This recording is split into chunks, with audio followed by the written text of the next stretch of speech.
ಧಿಕ್ಕಾರ ಕಾಂಗ್ರೆಸ್ ಸರ್ಕಾರಕ್ಕೆ ಹೇಳಿ ಧಿಕ್ಕಾರ ಧಿಕ್ಕಾರವಾ ಧಿಕ್ಕಾರ ಕಾಂಗ್ರೆಸ್ ಸರ್ಕಾರಕ್ಕೆ ಧಿಕ್ಕಾರ ನೀತಿಗೆಟ್ಟ ಕಾಂಗ್ರೆಸ್ ಸರ್ಕಾರಕ್ಕೆ ರೈತರ ಭೂಮಿಯನ್ನು ಕಬಳಿಸಿರುವ ಕಾಂಗ್ರೆಸ್ ಸರ್ಕಾರಕ್ಕೆ ಕಾಂಗ್ರೆಸ್ ಸರ್ಕಾರಕ್ಕೆ ಧಿಕ್ಕಾರವಾ ಧಿಕ್ಕಾರ. ನಮಸ್ಕಾರ ವೀಕ್ಷಕರೇ, ಚಿಂತಾಮಣಿಯಲ್ಲಿ ಬಿಜೆಪಿ ಪಕ್ಷದ ವತಿಯಿಂದ ರಾಜ್ಯ ಸರ್ಕಾರ ರೈತ ಧೋರಣೆ ವಿರುದ್ಧ ಆಗ್ರಹಿಸಿ ಪ್ರತಿಭಟನೆ ನಡೆಸಿ ತಹಸೀಲ್ದಾರ್ ಅವರಿಗೆ ಮನವಿ ಪತ್ರ ಸಲ್ಲಿಸಿದರು. ಈ ಸಂದರ್ಭದಲ್ಲಿ ಬಿಜೆಪಿ ಜಿಲ್ಲಾಧ್ಯಕ್ಷ ಸಿಕಾಲ್ ರಾಮಚಂದ್ರಗೌಡ, ಚಿಂತಾಮಣಿ ವಿಧಾನಸಭಾ ಕ್ಷೇತ್ರದ ಬಿಜೆಪಿ ಮುಖಂಡರಾದ ಜಿಎನ್ ವೇಣುಗೋಪಾಲ್ ಸೇರಿದಂತೆ ಜಿಲ್ಲಾ ರೈತ ಮೋರ್ಚಾ ಅಧ್ಯಕ್ಷರು, ತಾಲೂಕು ರೈತ ಮೋರ್ಚಾ ಅಧ್ಯಕ್ಷರು, ನಗರ ಹಾಗೂ ಗ್ರಾಮಾಂತರ ಮಂಡಲ ಅಧ್ಯಕ್ಷರು, ಪದಾಧಿಕಾರಿಗಳು ಸೇರಿದಂತೆ ತಾಲೂಕಿನ ಬಿಜೆಪಿ ಕಾರ್ಯಕರ್ತರು ಭಾಗವಹಿಸಿದ್ದರು.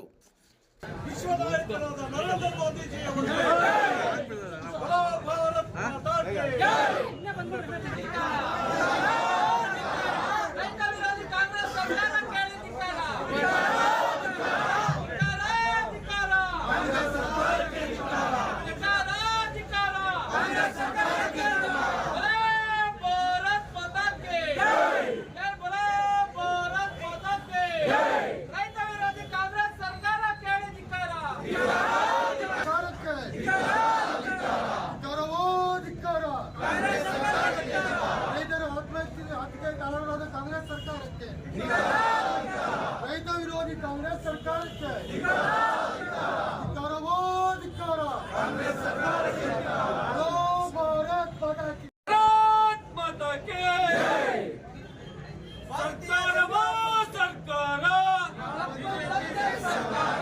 ಸರ್ಕಾರವೋ ಸರ್ಕಾರ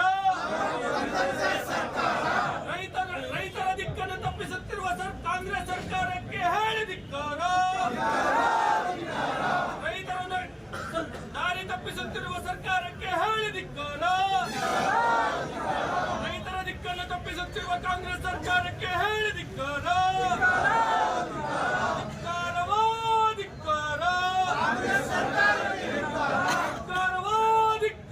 ಬೆಳೆದ ಬೆಳೆಗೆ ಬೆಂಬಲ ಬೆಲೆ ಸಿಗ್ತಾ ಇಲ್ಲ. 2 ರೂಪಾಯಿ ಟೊಮೊಟೊ ಆಗುತ್ತೆ, 10 ರೂಪಾಯಿ ಟೊಮೊಟೊ ಆಗುತ್ತೆ, 100 ರೂಪಾಯಿ ಖರ್ಚಾಗುತ್ತೆ ನಮ್ಗೆ ಬೆಳೆಯೋದಕ್ಕೆ. ಆ ಬೆಂಬಲ ಕೊಡಕ್ಕೆ ಯೋಗ್ಯತೆ ಇಲ್ಲ. ಯಾವುದೇ ಒಂದು ಕೆಲಸ ಆಗಲಿ, ಯಾವುದೇ ಒಂದು ರೈತ ವಿರೋಧ ಆಗಲಿ, ಯಾವುದೇ ಒಂದು ಆಫೀಸಲ್ಲಿ ಹೋಗೋದು ಕೂಡ ಲಂಚ ಇದ್ರೆ ಕೆಲಸ ಮಾಡ್ಕೊಡಕ್ ಅಧಿಕಾರಿ ಆಗ್ತಾ ಇಲ್ಲ. ಆದ್ರಿಂದ ಈ ಸರ್ಕಾರನ ನಾವು ತೊಲಗಿಸಿ ಒಳ್ಳೆ ಸರ್ಕಾರನ ಆಯ್ಕೆ ಮಾಡಿ ಬಿಜೆಪಿ ಅಂತ ಸರ್ಕಾರನ ನಾವು ತಗೊಬಂದ್ರೆ ನಮ್ಮ ರೈತರಿಗೂ ಸಾರ್ವಜನಿಕರಿಗೂ ಒಳ್ಳೇದಾಗುತ್ತೆ ಅಂತ ಅನ್ಕೊಂಡು ಈಗ ಈ ಸಭೆಗೆ ಕರೆಸಿ ಮಾತನಾಡಕ್ಕೆ ಅವಕಾಶ ಮಾಡ್ಕೊಡಿ.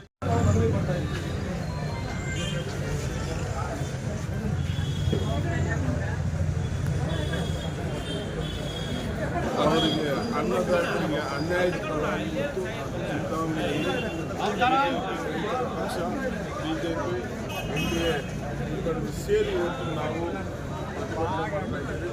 ಆ ಪ್ರತಿಭಟನೆಯಲ್ಲಿ ನಮ್ಮ ಜಿಲ್ಲಾಧ್ಯಕ್ಷರು ರಾಮಚಂದ್ರಗೌಡರು ಭಾಗವಹಿಸಿದ್ದಾರೆ, ರೈತರ ಜಿಲ್ಲಾಧ್ಯಕ್ಷರು ಹಾಗೂ ನಾವೆಲ್ಲ ಸೇರಿ ಮಾಡ್ತಾ ಇದ್ದೀವಿ. ಇವತ್ತು ಏನಪ್ಪ ಅಂದರೆ ಅನ್ನದಾತರಿಗೆ ಬೆಂಬಲ ಬೆಲೆ ಯಾವುದೇ ಒಂದು ಮಾವುಲಾಗ್ಬೋದು, ಶ್ರೀನಿವಾಸಪುರ ಮಾವು ಹೆಚ್ಚು ಮಾವುಲಾಗ್ಬೋದು ಇವತ್ತು ಕೊಡ್ತಾ ಇಲ್ಲ. ಇವತ್ತು ಮೆಕ್ಕೆಜೋಳಕ್ಕೆ ಇದುವರೆಗೂ ಖರೀದಿ ಕೇಂದ್ರ ತೆರೀಬೇಕಾಗಿತ್ತು. ಚಿಂತಾಮಣಿಯಲ್ಲಿ ಇವತ್ತು ಖರೀದಿ ಕೇಂದ್ರ ಚಿಕ್ಕಬಳ್ಳಾಪುರ ಹೆಡ್ಕ್ವಾರ್ಟರ್ಸ್ ಅಲ್ಲಿ ತೆಗೆದಿಲ್ಲ. ಇವತ್ತು ರೈತರಿಗೆ ಯಾವುದೇ ಒಂದು ಗೊಬ್ಬರದ ರೇಟಿಂದ ಹಿಡಿದು ರೈತರ ತಡೆಯೋ ಕ್ರಿಮಿನಾಶಕದಿಂದ ಹಿಡಿದು ಎಲ್ಲ ಬೆಲೆಯೂ ಹೆಚ್ಚಾಗಿದೆ. ಇವತ್ತು ರೈತನಿಗೆ ಎಲ್ಲ ಕೊಟ್ಟು ಬೆಳೆ ಕೈಗೆ ಬರೋ ಅಷ್ಟೊತ್ತಿಗೆ ಬೆಲೆ ಮಾತ್ರ ಇಳಿದೋಗುತ್ತೆ. ಅವ್ರು ಯಾವ ಥರ ಬದುಕಬೇಕು ಅಂತ ಒಂದು ಅಧ್ಯಯನವೂ ಮಾಡ್ತಾ ಇಲ್ಲ.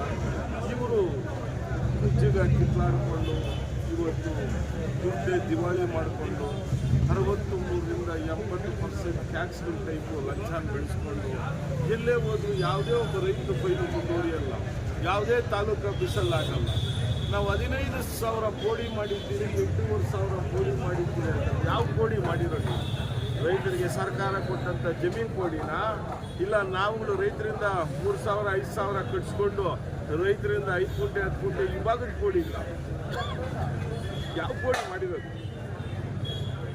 ಇವತ್ತು ರೈತರಿಗೆ ಅನ್ಯಾಯ ಮಾಡುವಂಥ ಸರ್ಕಾರ, ಕೇಂದ್ರ ಸರ್ಕಾರ ಕಣ್ಣು ತೆರೆಸಿ ಕಲ್ಯಾಣಿ ಯೋಜನೆ ಅಂತ ಮಾಡಿ ನಿನ್ನೆ ತಾನೇ ಲೋಕಸಭೆಯಲ್ಲಿ ಮಣ್ಣೆ ಆಗಿದೆ.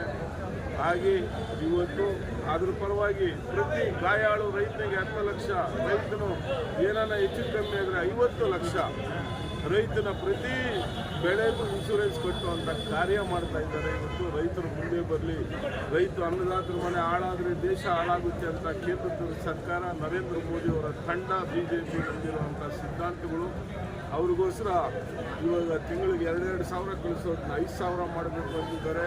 ಕೇಂದ್ರ ಸರ್ಕಾರ ರೈತರ ಬಗ್ಗೆ ಎಲ್ಲ ಸಬ್ಸಿಡಿಗಳು ಘೋಷಣೆ ಮಾಡ್ತಾ ಇದೆ. ಯೂರಿಯಾಗಳಿಂದ ಹಿಡಿದು ಅದನ್ನು ಸಾಯುವ ಕೃಷಿ ಮುಖಾಂತರ ಬೆಳವಣಿಗೆ ಆಗಬೇಕು, ಮದ್ದು ಹಿಡ್ಕೊಡ್ದು ಅಂತೇಳಿ ಇವತ್ತು ಅದಕ್ಕೂ ಕೇಂದ್ರ ಸರ್ಕಾರ ಬಜೆಟ್ನಲ್ಲಿ ಮನ್ನಣೆ ಮಾಡಿ ಇವತ್ತು ರೈತರ ಪರವಾಗಿದೆ. ಈ ರಾಜ್ಯ ಸರ್ಕಾರ ನಿದ್ದೆ ಹೋಗ್ತಾ ಇದೆ. ಕಾಂಗ್ರೆಸ್ ಸರ್ಕಾರ ಸೀಟ್ ಬರೋದಕ್ಕೆ ರೈತರ ಪರ ಇರ್ತೀವಿ, ಹೆಣ್ಮಕ್ಳ ಪರ ಇರ್ತೀವಿ, ಬಡವರ ಪರ ಇರ್ತೀವಿ ಅಂತೇಳಿ ಪ್ರಮಾಣಗಳು ಮಾಡಿ ಗ್ಯಾರಂಟಿಗಳು ಕೊಟ್ಟು ಸರ್ಕಾರ ಬಂದು 2.5 ವರ್ಷ ಆಯಿತು. ಇದೇ ನಮ್ಮ ಚಿಂತಾಮಣಿಯಲ್ಲಿ ಶಿಡ್ಲಘಟ್ಟದಲ್ಲಿ ಇಡೀ ಕೋಲಾರ ಚಿಕ್ಕಬಳ್ಳಾಪುರ ಜಿಲ್ಲೆಯಲ್ಲಿ ಅತಿ ಹೆಚ್ಚು ಮಾವು ಬೆಳೀತೀವಿ. ನಂದು 25 ಎಕರೆ ಮಾವು ಇದೆ. ಆ ಮಾವನ್ನು ಬೆಳೆಯೋದಕ್ಕೆ 25 ಎಕರೆ 5-6 ಲಕ್ಷ ನಾನೇ ಖರ್ಚು ಮಾಡಿದ್ದೆ. ಆದರೆ 50 ರೂಪಾಯಿ ಬಂದಿದೆ. ಸರ್ಕಾರದಲ್ಲಿ ಬೆಂಬಲ ಬೆಲೆ ಕೊಡಬೇಕಂತ ಘೋಷಣೆ ಆದರೂ ಕೂಡ ಕೇಂದ್ರ ಸರ್ಕಾರ ಹೇಳಿದ್ದೇವೆ. ಇದುವರೆಗೂ ಕೂಡ ಇರ್ತಕ್ಕಂಥ ಆಡಳಿತದಲ್ಲಿ ರೈತರನ್ನ ಗುರುತಿಸಿ ದುಡ್ಡು ಕೊಟ್ಟಿದ್ದಾರೆ. ಇವರಲ್ಲಿ ಏನು ಸರ್ಕಾರ ನಡೆಸ್ತಾರೆ ಇವರು? ಯಾವ ಪುರುಷಾರ್ಥಕ್ಕೆ ಇವರು ಅಧಿಕಾರ ಇರಬೇಕು? ಇವರಿಗೆ ರೈತರು ಏನಾಗಬೇಕು?